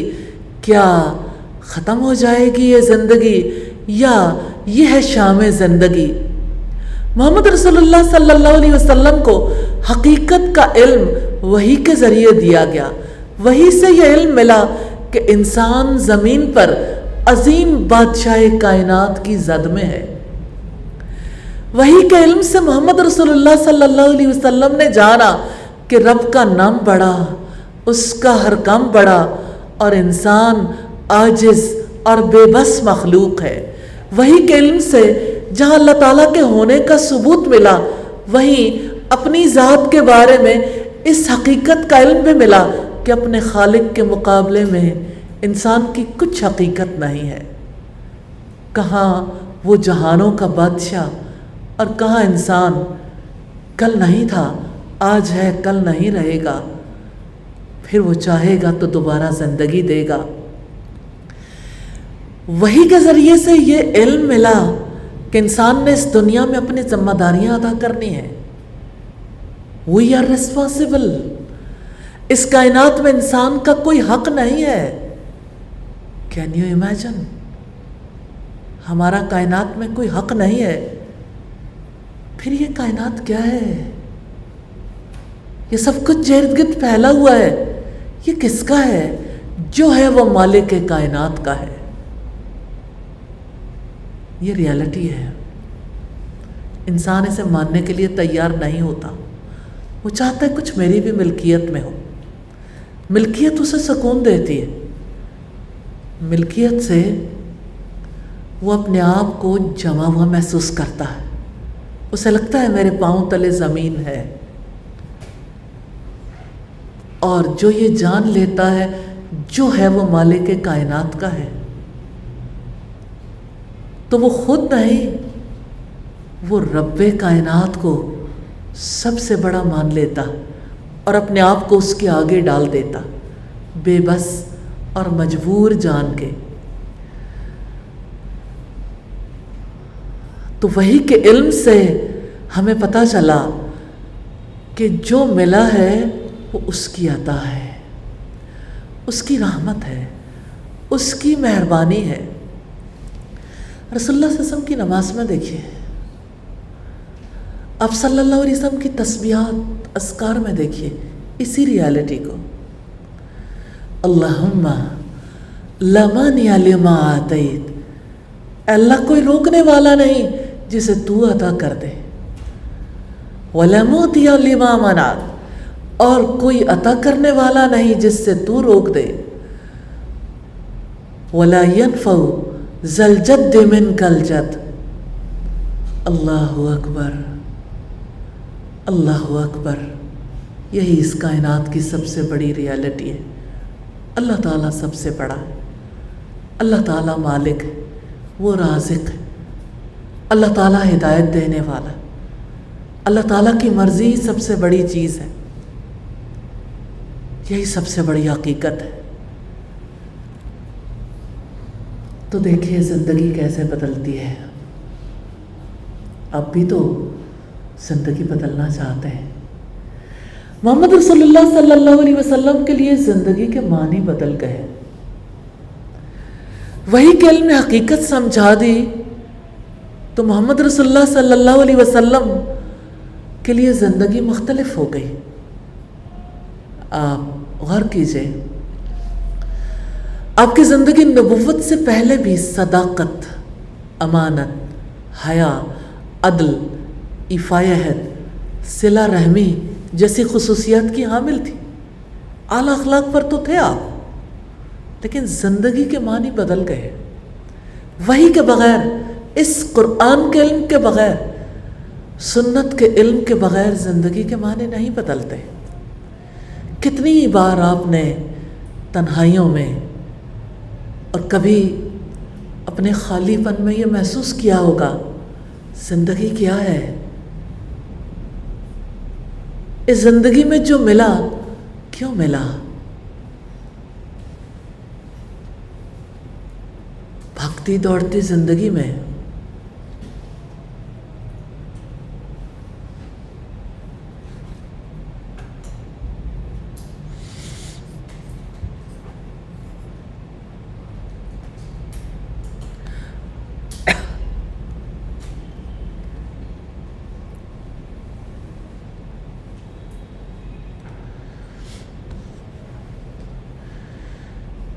بھاگتی دوڑتے زندگی میں انسان کبھی سوچنے کے لیے مجبور ہو جاتا ہے، میں یہ سب کچھ کیوں کر رہا ہوں؟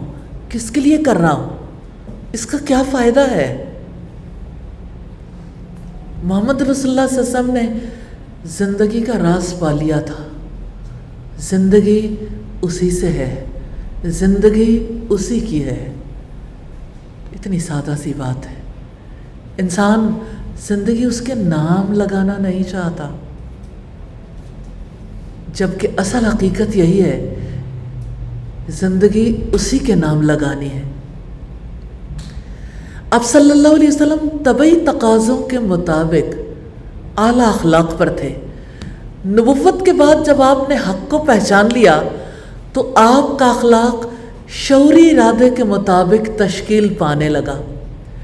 یہ وہ مقام ہے، یاد رکھیے گا، یہ وہ مقام ہے جہاں انسان کا جسم تو اسی دنیا میں ہوتا ہے، مگر وہ نفسیاتی اور شعوری اعتبار سے ایک اور ہی دنیا میں زندگی گزارنے لگتا ہے۔ ہاں، انسان رہتا یہاں ہے اور اس کی سوچ، اس کا شعور آنے والی زندگی میں رہتا ہے۔ ایک بار سیدنا ابو ذر رضی اللہ تعالی عنہ نے نبی صلی اللہ علیہ وسلم سے سوال کیا کہ اللہ کے رسول پہلی کتابوں میں کیا ہدایات آئی ہیں؟ آپ نے فرمایا، طویل حدیث ہے اور اس کا کچھ حصہ عقل مند آدمی کے لیے لازم ہے کہ وہ اپنے وقت کو 4 حصوں میں تقسیم کر لے۔ ایک گھڑی ایسی ہو جس میں وہ اپنے رب سے سرگوشی کرے۔ حیات بدلنا چاہتے ہیں، یہ ہے طریقہ کار، ٹائم مینجمنٹ کریں، زندگی ڈیڈیکیٹ کریں نا، ایک حصہ اپنے رب سے سرگوشی کریں۔ ایک گھڑی ایسی ہو جس میں اپنے نفس کا محاسبہ کریں، ایک گھڑی ایسی ہو جس میں اللہ تعالیٰ کی کاریگری پر غور و فکر کریں، ایک گھڑی ایسی ہو جس میں کھانے پینے اور دیگر ضروریات میں لگا رہے۔ یہ روایت صحیح ابن حبان کی ہے، حدیث نمبر 363 ہے۔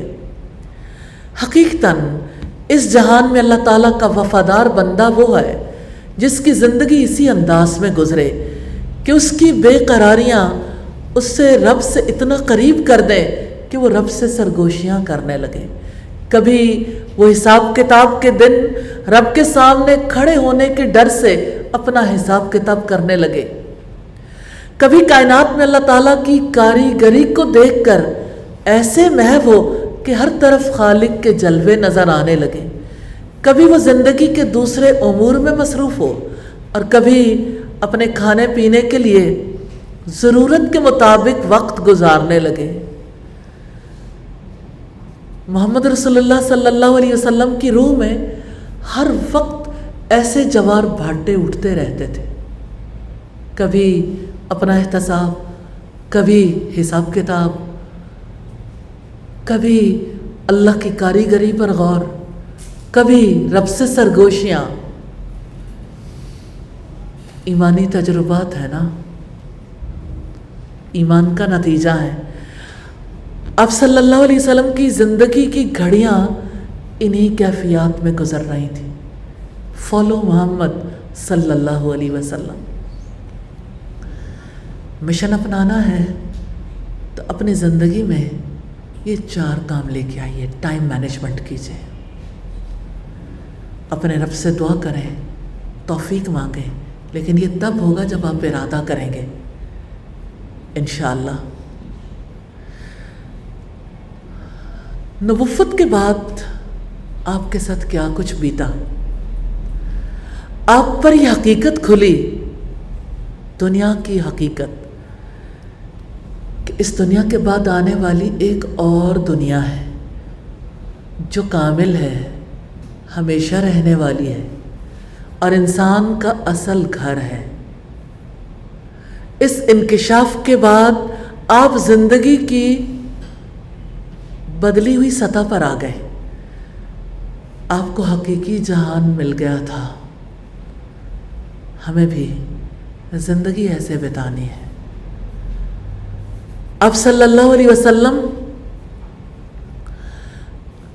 نے کیا پا لیا تھا کہ آنے والی ایک اور دنیا ہے جو کامل ہے، مکمل ہے۔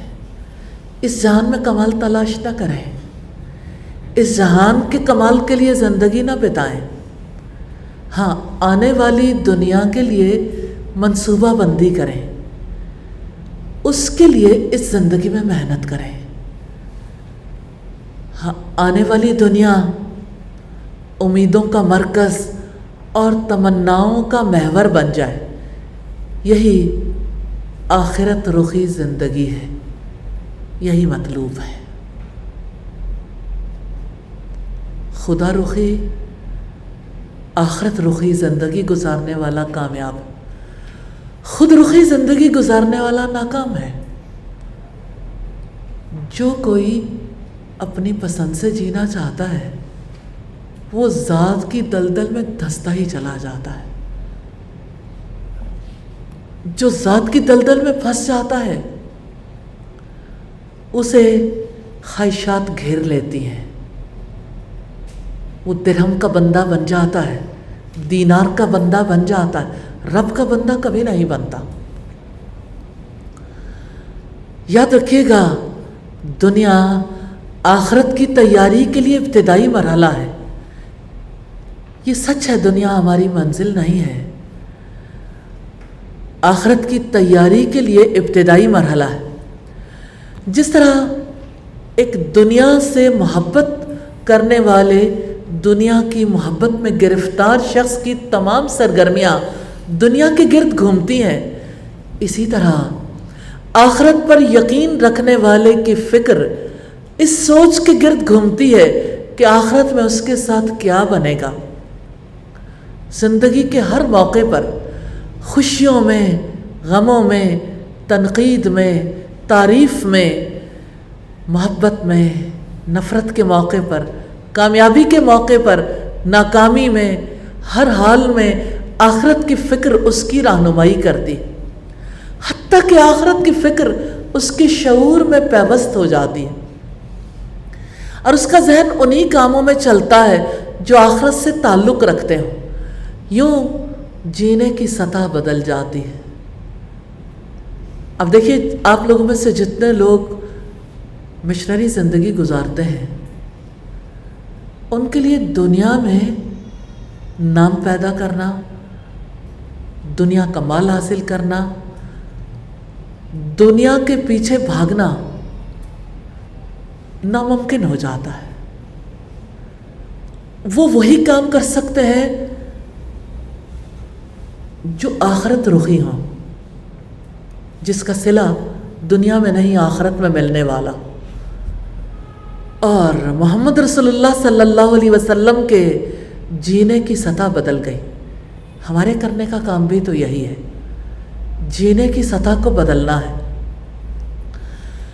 جب محمد رسول اللہ صلی اللہ علیہ وسلم کے جینے کی سطح بدلی تو آپ سب سے زیادہ جنت کے حریص بن گئے.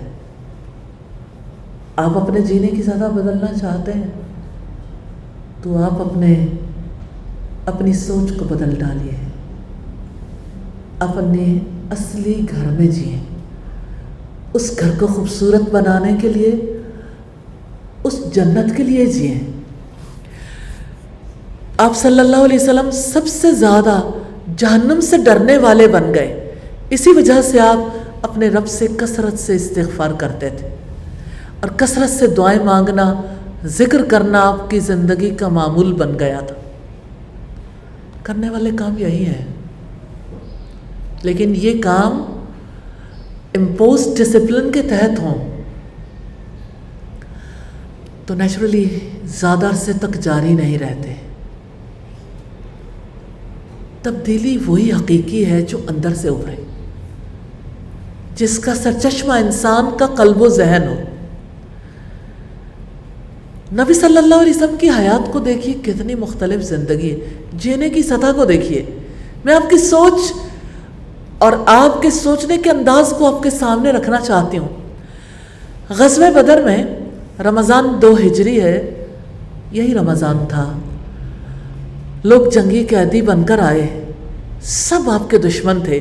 انہوں نے محمد رسول اللہ صلی اللہ علیہ وسلم کو، آپ کے ساتھیوں کو وطن سے نکالا تھا، ان کو اذیتیں دیں، ان کے کاروبار چھینے، مگر آپ نے ان سے بہترین سلوک کیا. ان قیدیوں میں سے ایک شخص سہیل بن عمر تھا جو آپ کے خلاف بیہودہ تقریریں کیا کرتا تھا.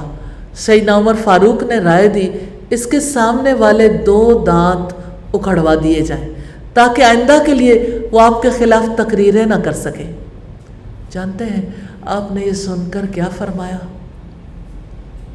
یہ مقام ہے سوچ کا، غور و فکر کا، دعا کا مقام ہے. آپ نے فرمایا اللہ تعالیٰ قیامت کے دن میرا چہرہ بگاڑ دے گا اگرچہ میں اللہ کا رسول. خوف دیکھیے کہ میں ایسا کام نہیں کر سکتا، کسی انسان کے ساتھ ایسا معاملہ نہیں رکھ سکتا. انسان کے اندر رحمت اللہ تعالیٰ کے آگے جواب دہی سے آتی ہے، آخرت کے خوف سے رحمت پیدا ہوتی ہے.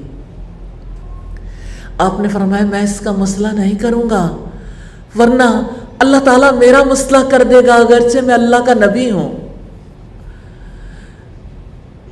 ایک بار آپ ایک سفر میں تھے، آپ نے اپنے ساتھیوں سے بکری تیار کرنے کا حکم دیا. ایک شخص نے کہا میں اس کو ذبح کروں گا، دوسرے نے کہا میں کھال اتاروں گا، تیسرے نے کہا میں اس کو پکاؤں گا. محمد رسول اللہ صلی اللہ علیہ وسلم نے فرمایا میں اس کے لیے لکڑیاں جمع کروں گا. لوگوں نے کہا اللہ کے رسول ہم سب کام کر لیں گے. آپ نے فرمایا میں جانتا ہوں آپ لوگ کر لیں گے مگر میں امتیاز کو پسند نہیں کرتا. اللہ تعالیٰ کو یہ پسند نہیں ہے کہ اس کا کوئی بندہ اپنے ساتھیوں کے درمیان امتیاز سے رہے، یعنی اپنے آپ کو مختلف حیثیت میں رکھے. محمد رسول اللہ صلی اللہ علیہ وسلم عبدیت کے دائرے سے کبھی باہر نہیں جاتے تھے. عام انسانوں کی طرح ایک انسان تھے. آپ کو خوشی خوش کر دیتی تھی، غم سے آپ غمگین ہو جاتے تھے. آپ عبدیت کے دائرے سے کبھی باہر نہیں جاتے تھے. مدینہ میں اسلامی ریاست کے قیام کے بعد آپ کو ایک یہودی سے قرض لینے کی ضرورت پیش آئی. قرض کی ادائیگی کے لیے جو مدت طے ہوئی اس میں ابھی چند دن باقی تھے کہ یہودی قرض کی واپسی کا تقاضا کرنے لگا.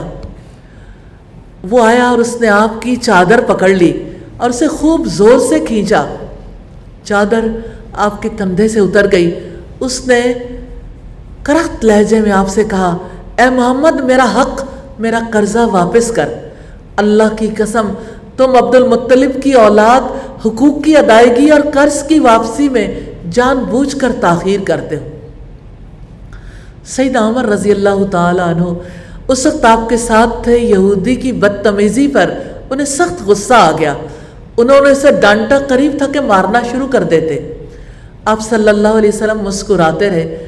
آپ نے سیدنا عمر فاروق کو مخاطب کر کے فرمایا، عمر ایسی بات نہ کہو، تمہیں چاہیے تھا کہ مجھ سے کہتے کہ میں اس کا قرض خوش اسلوبی سے ادا کروں، اور اسے سمجھاتے کہ قرض کا تقاضا بھلے طریقے سے کرو. پھر سیدنا عمر فاروق کو حکم دیا، اے عمر، اسے ساتھ لے جا کر اس کا حق ادا کر دو اور اسے 20 سا یعنی 50 کلو کھجوریں زیادہ ادا کرو. یہ اس چیز کا بدلہ ہے جو تم نے اسے دھمکایا ہے. یعنی آپ نے دھمکی دی 50 کلو کھجوریں اب زیادہ ادا کرو. دلائل النبوہ کی روایت ہے، بہقی میں، یہ والیوم 6 پیج 278 سے 80 کے درمیان آپ دیکھ سکتے ہیں. محمد رسول اللہ صلی اللہ علیہ وسلم کا سیدہ ماریہ قبطیہ سے بیٹا پیدا ہوا، جس کو عرب کے قاعدے کے مطابق ایک دایا کے حوالے کیا گیا جو ایک لوہار کی بیوی تھی. بیٹے کو دیکھ لیں لوہار کے گھر جاتے، وہاں دھواں آپ کی ناک اور آنکھوں میں گھستا رہتا اور آپ اسے برداشت کرتے رہتے تھے. آپ کے جذبات عام انسانوں سے مختلف نہیں تھے. جب آپ کے بیٹے ابراہیم کا انتقال ہوا تو آپ بیٹے کی موت پر رونے لگے.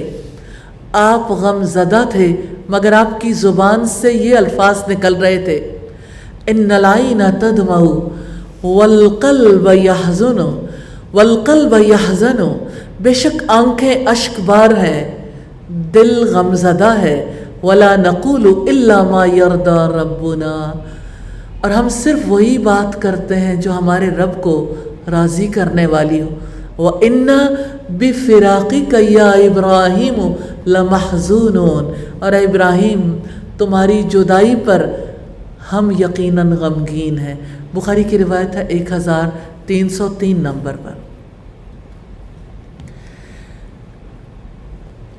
واحد نرینہ اولاد ہے اور آپ سب لوگوں کے سامنے اعتراف کرتے ہیں ہم وہی بات کرتے ہیں جو ہمارے رب کو راضی کرنے والی. یہ ہے سپریم ویلیو آپ صلی اللہ علیہ وسلم کی حیات میں. سیدنا ابو ذر غفاری کہتے ہیں، ایک روز میں مسلمان کے پاس بیٹھا ہوا تھا، یعنی ایک روز میں کسی شخص کے پاس بیٹھا تھا جو مسلمان تھا. ان کا رنگ کالا تھا. میں نے کسی ضرورت سے انہیں بلایا تو یوں کہا، یا ابن السوداء، اے کالے رنگ والے، اے کالی کے بیٹے. آپ نے سنا تو سخت ناپسند کیا اور فرمایا، پیمانہ پورا بھرو، پیمانہ پورا بھرو. یعنی یہ معاملہ ٹھیک نہیں کہ کسی کو اچھے الفاظ سے یاد کرو اور کسی کو برے الفاظ سے.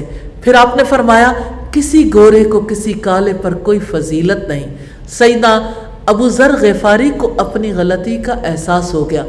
شدت خوف سے زمین پر لیٹ گئے اور اس شخص سے کہا، اب کھڑے ہو جا اور میرے چہرے کو اپنے قدموں سے مسل دو. اللہ اکبر. ایک فقرہ ہے، زبان سے ایک چیز سلپ ہوئی ہے اور یہ رسول اللہ صلی اللہ علیہ وسلم کی تربیت. آج دنیا میں نسلی فسادات ہیں، گورے اور کالے کے درمیان جو فرق ہے دنیا کے پاس اس کا کوئی حل نہیں. ایک کالا وہ حقوق نہیں رکھتا جو ایک گورا رکھتا ہے. آپ صلی اللہ علیہ وسلم نے حقیقی عدل قائم کیا. کسی گورے کو کسی کالے پر، کسی اجمی کو کسی عربی، کسی اجمی کو کسی عربی پر کوئی فضیلت حاصل نہیں ہے. فضیلت تقوی کی بنیاد پر ہے.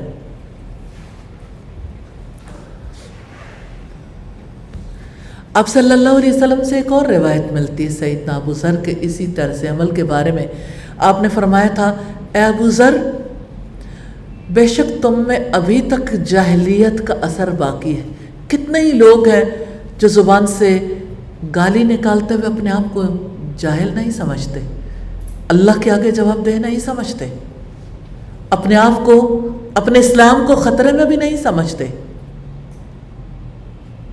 یہ آخرت کا خوف ہے جو زندگی بدل دیتا ہے. زندگی کا رخ بدل دیتا۔ پھر ہم رسول اللہ کی حیات میں دیکھتے ہیں آپ کو عقیدت اور تنقید آپ پہ سے باہر نہیں کرتی تھی۔ دو چیزیں ہیں، دونوں آپ پہ سے باہر کرنے والی۔ محمد رسول اللہ صلی اللہ علیہ وسلم کو اپنے زندگی میں بہت بڑی کامیابی حاصل ہوئی۔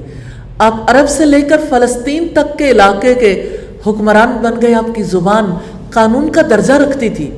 آپ سے جو محبت کی گئی، جتنی آپ سے عقیدت رکھی گئی، جتنی آپ کی تعظیم کی گئی، کسی دوسرے انسان کے حصے میں نہیں آئی۔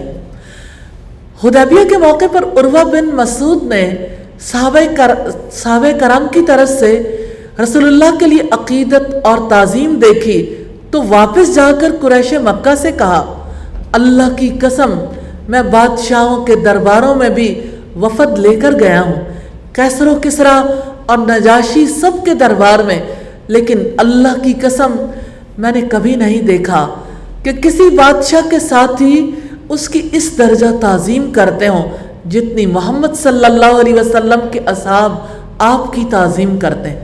اللہ کی قسم اگر محمد صلی اللہ علیہ وسلم نے تھوکا ہے تو ان کے اصحاب نے اسے بھی اپنے ہاتھوں میں لے لیا، اسے اپنے چہرے اور بدن پر مل لیا۔ آپ نے انہیں اگر کوئی حکم دیا تو ہر شخص نے اسے بجا لانے میں ایک دوسرے پر سبقت کرنے کی کوشش کی۔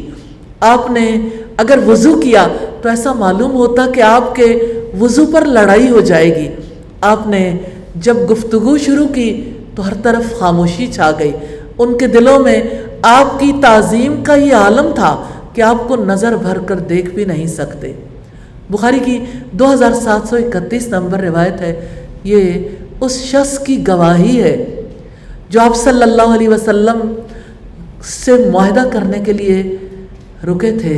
یہ صلح حدیبیہ کے معاہدہ کرنے والوں میں سے تھے۔ آپ امیجن کر سکتے ہیں کہ آپ کی جان کے جو دشمن تھے وہ بھی کس طرح سے آپ صلی اللہ علیہ وسلم کے مداح بن گئے تھے۔ وہ کہنے کے لیے مجبور ہو گئے تھے آپ کے اخلاق کی وجہ سے۔ اس قسم کی عقیدت انسان کے مزاج پر اثر انداز ہوتی ہے، وہ خود کو دوسروں سے بڑا سمجھنے لگتا ہے۔ مگر محمد رسول اللہ صلی اللہ علیہ وسلم کو کسی کی عقیدت، کسی کی تنقید کبھی آپے سے باہر نہیں کرتی تھی۔ سیدنا انس سے روایت ہے، میں رسول اللہ صلی اللہ علیہ وسلم کے ساتھ چل رہا تھا۔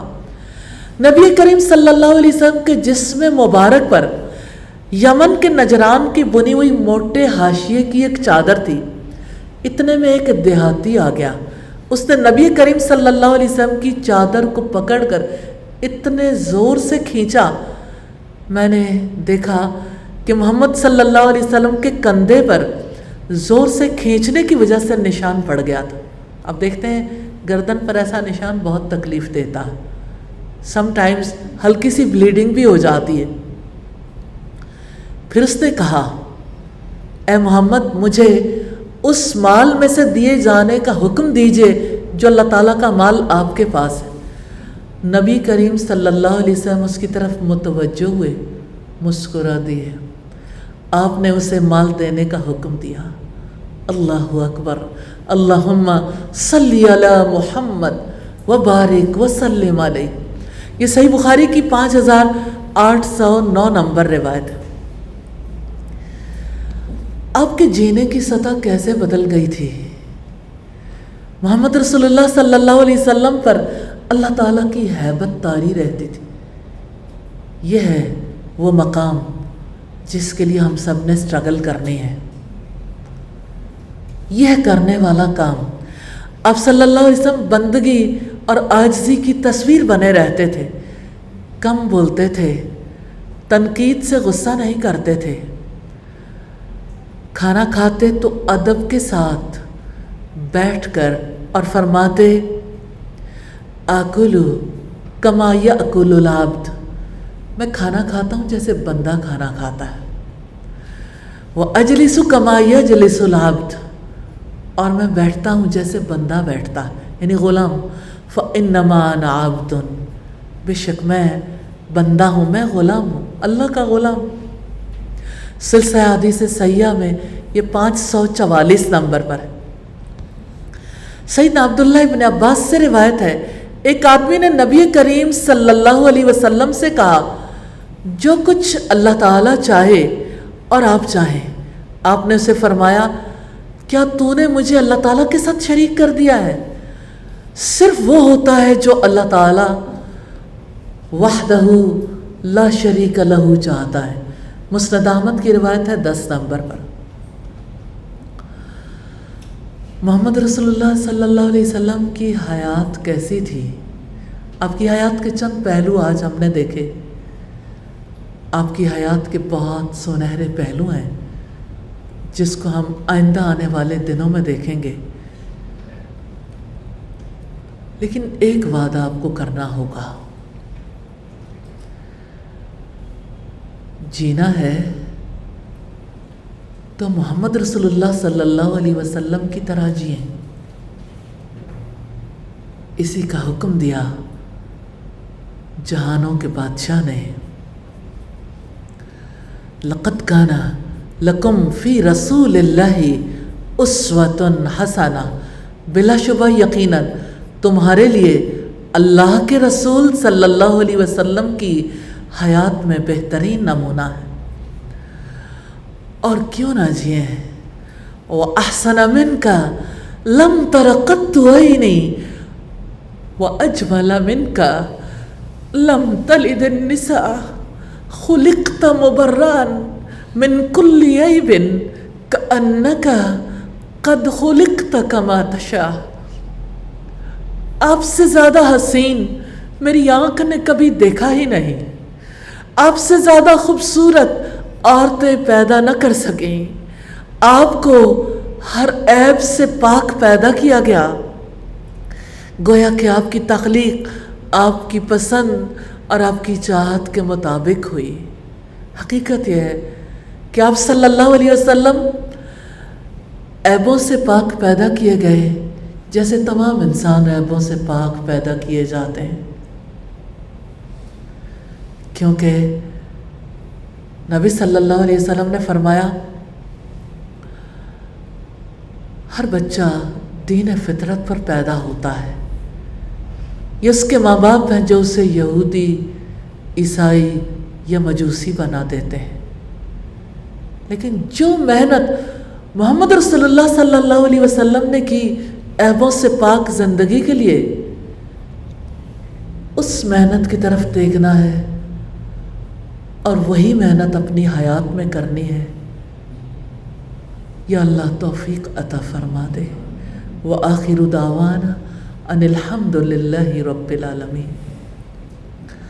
سبحانک اللہم وبحمدک نشہد ان لا الہ الا انت نستغفرک ونتوب الیک. اللہم صلی علی محمد وعلی آل محمد کما صلیت علی ابراہیم وعلی آل ابراہیم انک حمید مجید. اللہم بارک علی محمد وعلی آل محمد کما بارکت علی ابراہیم وعلی آل ابراہیم انک حمید مجید. نزول قرآن کے مہینے میں صاحب قرآن کی زندگی کے بارے میں انشاءاللہ یہ سلسلہ رمضان کے اختتام تک جاری رہے گا، اور اگر اللہ تعالیٰ نے چاہا تو رمضان کے بعد بھی، اور انشاءاللہ تا قراتوں میں بھی ہم اس سلسلے کو جاری رکھیں گے انشاءاللہ. السلام علیکم ورحمۃ اللہ وبرکاتہ.